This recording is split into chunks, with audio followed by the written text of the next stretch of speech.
शिवनेत्र बहिर्जी भाग 5. दौलतरावाचे विजापूरकडे मार्गक्रमण.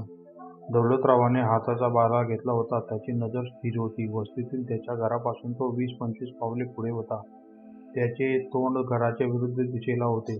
लवकर या धनी, दौलतरावाची पत्नी शारदा दरवाजाला टेकूनच म्हणाली. शारदा आणि दौलतरावाचा विवाह बालवयात झाला होता. शिवबांनी वयापेक्षा 5-6 वर्ष जास्त असेल दौलतरावाचे वय. पत्नीच्या आवाजाने दौलतरावाची चालती पावले थांबली. त्याने वळून पाहिले. शारदाने लाल रंगाची आणि त्यावर सोनेरी टिपके असलेली चोळी व हिरव्या रंगाचे अधोवस्त्र पेरले होते. तिच्या पोटाचा भाग फुगीर दिसत होता. ती गर्भवती राहिली होती. तिने तिच्या पोटावर हात हळूच ठेवला. दौलतरावाने पत्नीच्या पोटाकडे पाहिले आणि हळूच पुटपुटला. मला माफ कर शारदा, अशा यावेळी तुला माझी गरज आहे. मी हे माझं कर्तव्य टाकून तुला सोडून 2 वर्षासाठी जात आहे. तेही एक. तुला त्याबद्दल काहीही न सांगूही शकत नाही. हे काम गुप्त आहे. कदाचित घरादाराचा मला कायमचा त्याग करावा लागेल. मला माफ कर. शारदा स्मित करत दौलतरावाला पाहत होती. तिला कल्पना नव्हती की तिचा पती तिला सोडून जात आहे. ती याच भ्रमात होती की दौलतराव नेहमीसारखा शिकारीसाठी जात आहे. दौलतरावाने अंतःकरण आता जड झाले होते. तो आरुंडा गिळत म्हणाला होता, चला दौलतराव, शारदाचं प्रेम आपल्या पावलांना कमकुवत करेल. त्याआधी इथून निघायला हवं. स्वराज्यावर आपला जीव ओढावून टाकला आहे. प्रेम, सुख, परिवार या बंधनांनी आपला लगाम खेचायला नको. दौलतराव स्वतःशीच बोलत होता. त्याने त्याच्या डोळ्यातल्या पाण्याला जिरवले आणि वळून स्मित करून पाहत म्हणाला, जंगलात फार आत जाणार आहे. उशीर झाला तरी काळजी करू नको. दौलतरावाने पुन्हा नजर फिरवली. आता त्याच्या नेत्रांना धारा लागल्या होत्या. नेत्रात शारदाचे चित्र कैद करून तो चालू लागला. गालांपर्यंत पोहोचलेले अश्रूंचे ओघळ मनगटांनी पुसत तो चालला होता. पायवाटेने तो डोंगर चढून तो वस्तीपासून बराच दूर पोहोचला.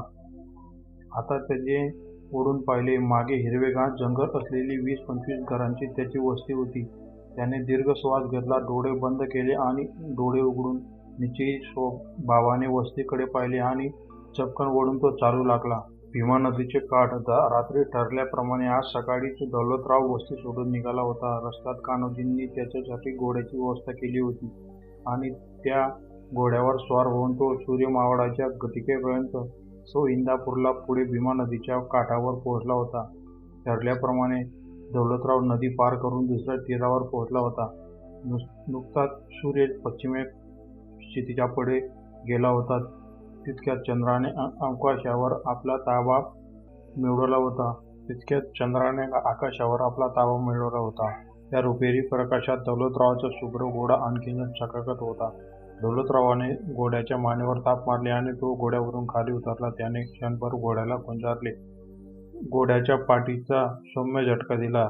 त्या झटक्याने त्याच्या पाठीवर तरंग निर्माण झाले. दौलतरावाने घोड्याच्या झाडाखाली बांधले आणि त्याचे लुसलुशीत गवत उपटून त्याच्या पुढ्यात टाकले. दौलतरावाच्या परत नदीपात्राजवळ पोहोचला. खडखड वाहणाऱ्या पाण्यात चंद्राचे भंग होणारे प्रतिबिंब दिसत होते. दौलतरावाने आकाशात पाहिले. त्या सुंदर नाजूक चंद्राकृतीचे रूप पाहून त्याला शारदाची आठवण आली. त्याने घट्ट डोळे बंद केले. तो अत्यंत अस्वस्थ झाला होता. तो त्याच्या पत्नीवर अतिशय प्रेम करत होता आणि ती गर्भवती असताना तिला सोडून जाणे त्याला इतका जास्त पीडा देत होते. ईश्वरा, माझ्या पत्नीची काळजी घे. तिला तुझ्यावर सोडत आहे. तिला सावरून घे. माझ्या माहितीचे वाकूळ होऊन ती आता उंबरठ्यावर बसली असेल. तिची मला शोधत असलेली नजर मी दिसावा म्हणून ती तरफडत असेल. काय करू ईश्वरा? मी तिला सांगू शकत नव्हतो. त्याग हा हेर घडण्यासाठीचा पहिला आघात असतो. मला शक्ती दे ईश्वरा की मी हा त्याग सहज करू शकेल. यशस्वी करण्यासाठी मला बळ दे. पुटपुटत दौलतरावाने ओंजळीत पाणी घेतले आणि चेहऱ्यावर आदळले. तसा त्याच्या पाठीवरचा एक हात दौलतरावाने पटकन वळून पाहिले. गुरुदेव, तुम्ही सांगितलेल्या ठिकाणी सोबतच पोचत होतो. थोडं हातपाय धुवून येत होतो. इथं जवळच आहे ती झोपडी. कदाचित तुला दिसली नसेल. कान्होजी म्हणाले, तुम्ही सांगितले होते ना, जातकाच्या झाडाजवळ झोपडी आहे. सुगंध येतो आहे. सुगंधाचा वेध घेत पोहोचलो असतो मी. दौलतराव बोलत असताना कान्होजी दौलतरावाच्या चेहऱ्याकडे पाहत होते. दौलतरावाच्या एक गोष्ट लक्षात आली होती, परंतु त्याआधीच कान्होजींनी दौलतरावांना कधी कष्टी चेहरा हेरला होता. "काय झालं दौलतराव, तू कोणत्या दुविधेत आहेस का?" कान्होजींनी दौलतरावाच्या खांद्यावर हात ठेवत विचारले. "नाही, कोणती दुविधा नाही आणि कधी नसणार.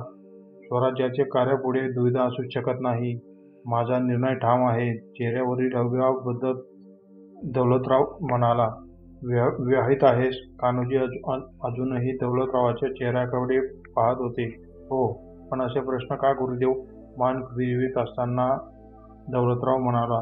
"परिवाराला सोडून येण्याचं दुःख तुझ्या चेहऱ्यावर उतरलं आहे म्हणून प्रश्न केला. आपण विसावा घेणार आहोत. त्या झोपडीमुळं तुझी वेदना कमीच आहे असं तुला वाटेल, पण झोपडीमुळं कसं? आणि कोणाची झोपडी आहे ती?" दौलतराव प्रश्नार्थक नजरेनं विचारता. "माझ्या एका साथीदाराची. तो या नदीवर नावाड्याचं काम करायचा." "नावाडी तुमचा साथीदार?" प्रश्नार्थक मुद्रेने दौलतराव विचारले. "होय, पावसाळ्यात एकदा नदी ओलांडताना त्याच्या नावेत बसलो होतो तेव्हा त्याच्याशी ओळख झाली होती.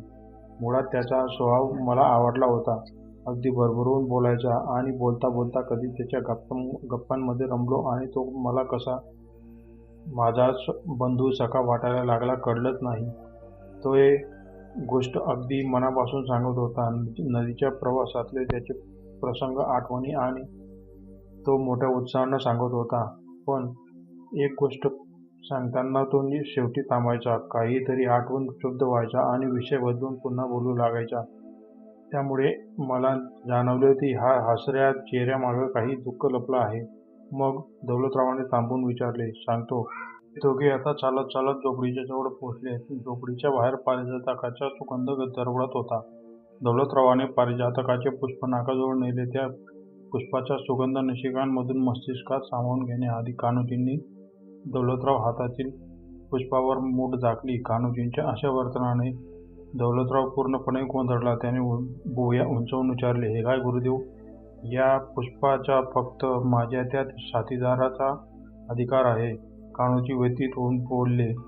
दौलतराव मात्र बुचकळ्यात पडला.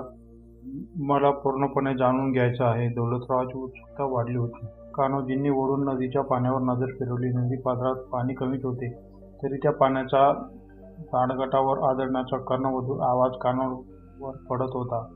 कान्होजी आणखी पुढे झाले. "त्या दिवशी मी माझ्या साथीदाराच्या मनातल्या दुःखावरून वाहणाऱ्या बनावटी हास्यलाटांना थांबवलं."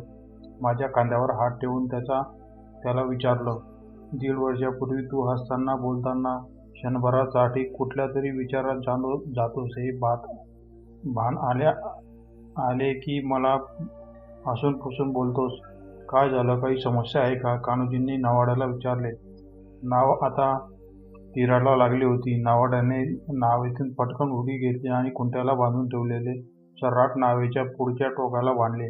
त्याने वळून पुन्हा कान्होजींकडे पाहिले. कान्होजींच्या पेरावरून बराबर वर खाली नजरून तो नावाडी म्हणाला, "तुम्हाला तीरावर पोचवायचं आहे मालक. तुम्ही विजापुरी जात असाल. बरंच अंतर कापायचं आहे तुम्हाला. बघा, तुमच्या रक्षकांनी तुमच्या साठी घोड्याची सुद्धा व्यवस्था केली आहे." दुसऱ्या तीरावर पोचताच कान्होजींसाठी त्याने 2 रक्षक घोडे उभे होते. "मी जाणार, पण आधी तुझं दुःख जाणून घ्यायचंय. तुझी काही अडचण असेल तर ती मी दूर करू इच्छितो." कान्होजींच्या चेहऱ्यावर व्याकुळता होती. कान्होजींचे वाक्य ऐकून नवाजाने तत्परतेने मान कान्होजींकडे वळवली. त्याचे शब्द ऐकून काहीसा गोंधळला. "तुम्ही विजापूर आदिलशहाचे सरदार आहात ना?" "होय आणि नाही सुद्धा." कान्होजींपुढे आले आणि म्हणाले. "म्हणजे?" नावाड्याने भुवया उंचावून विचारले.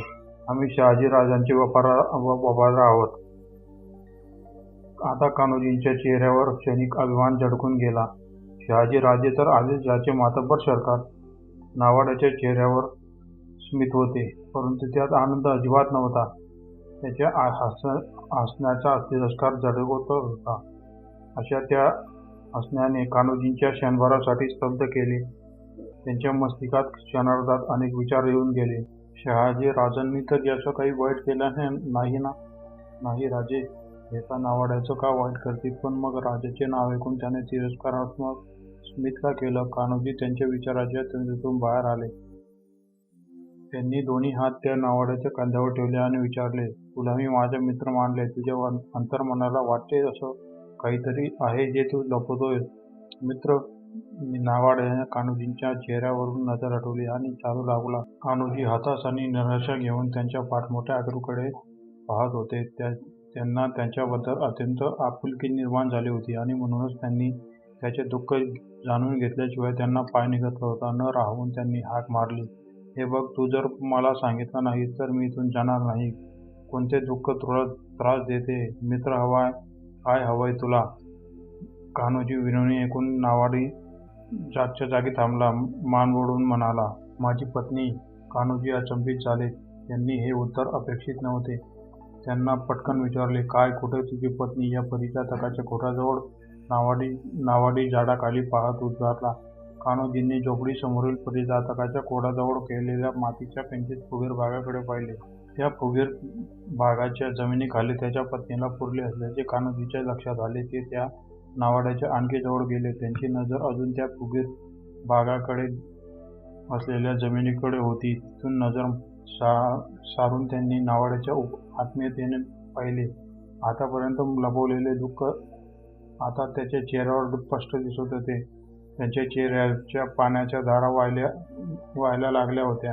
काय झालं मित्र तुझ्या पत्नीचे? कान्होजींनी विचारले. परिचारकाच्या फुल्यात रूपांतर. नावाड्यांच्या गालावरून अश्रूचे ओघळ वाहत होते. त्याचे शब्द ऐकून नावाड्यांच्या व्यथित होऊन क्षणभर डोळे बंद करून आणि मग डोळे उघडून त्यांनी विचारले, त्यांचा स्वर्गवास कसा झाला? तुमच्या विजापुरी लोकांनी ओरबडलं तिला. मनगटांना अश्रू पुसत नावाडी म्हणाला. काय? कान्होजींच्या ही वार्ता धक्कादायक नव्हती.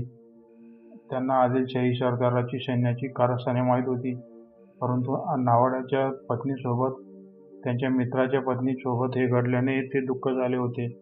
इथं नदी तटावर आमची 3 घरं होती, 3 कुटुंब होती.